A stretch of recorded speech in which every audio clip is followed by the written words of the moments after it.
আপনাদের কাছে দাবি যে এরকম স্ত্রী সন্তান যেন আর কারো না হারাতে হয়। আমার সন্তান আমি কোলে করতে পারিনি। আমার সন্তান জীবনে একবার আমার পাপা বলে ডাকিছে, বৃহস্পতিবার আমি ফোন দিছি।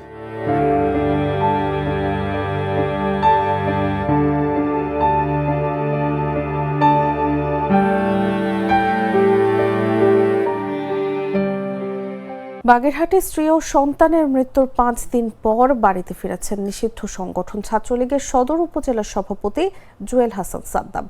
বুধবার রাতের দিকে বাড়িতে পৌঁছেই তিনি সাবেকডাঙ্গা গ্রামে স্ত্রী ও সন্তানের কবর জিয়ারত করেন। কবরের মাটি স্পর্শ করে আবেগ আপ্লুত হয়ে কান্নায় ভেঙে পড়েন সাদ্দাম। কবর জিয়ারত ও মোনাজাতে তিনি স্ত্রী ও সন্তানের আত্মার মাগফিরাত কামনা করেন এবং তাদের মৃত্যুর সুষ্ঠু তদন্ত নয় বিচার দাবি করেন।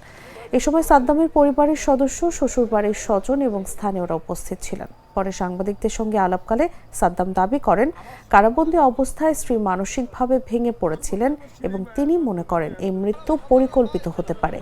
তিনি জানান, একাধিকবার জামিন আবেদন করলেও তা মঞ্জুর হয়নি এবং স্ত্রী সন্তানের মৃত্যুর পর জামিনে মুক্তি পেয়েছেন।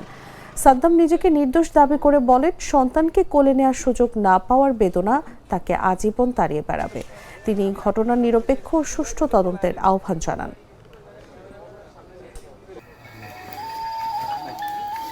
আমার স্ত্রী জামিন করানো হাঁপায় গেছে। আমার স্ত্রী অনেক হতাশাগ্রস্ত ছিল। আজকে একটা জিনিস দেখেন, আমি জেলের ভিতরে, আমি আওয়ামী লীগ করি, আমি ছাত্রলীগের একজন নগণ্য কর্মী হয়ে আমি জেলে গেছি। আমার 3টে মাস সেলে রাখা হয়েছে, সেলবন্দি। এবং আমার 3টা মাস, আমি তো রাষ্ট্রের নাগরিক, আমি তো ফোন কল সরকারের কাছে পাই, প্রতিটা আসামি এই ফোন কল পেয়ে থাকে। আমি তো সেই ফোন কল পাইনি। আজকে যদি আমি ফোন কলটা পাতাম, আমার স্ত্রীকে সান্ত্বনা তো আমি দিতে পারতাম।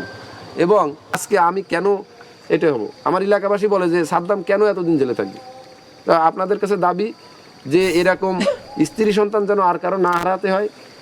আর এরকম আরেকটা বিষয়, কারাগারে 15 দিন পর পর সাক্ষাৎ, যেটা আমার কপালে অনেক দিন ছিল না এখন, কিন্তু কারাগারে যেন 7 দিন পর পর সাক্ষাৎটা হয়। 7 দিন পর পর সাক্ষাৎ হলে পরিবার হতাশাগ্রস্ত থেকে মুক্ত হবে, আসামিরা হতাশাগ্রস্ত থেকে মুক্ত হবে। যদি এই আসামিরা পরিবার হতাশাগ্রস্ত থেকে মুক্ত হয়, তাহলে আমি মনে করি এরকম ঘটনা নাও ঘটতে পারে।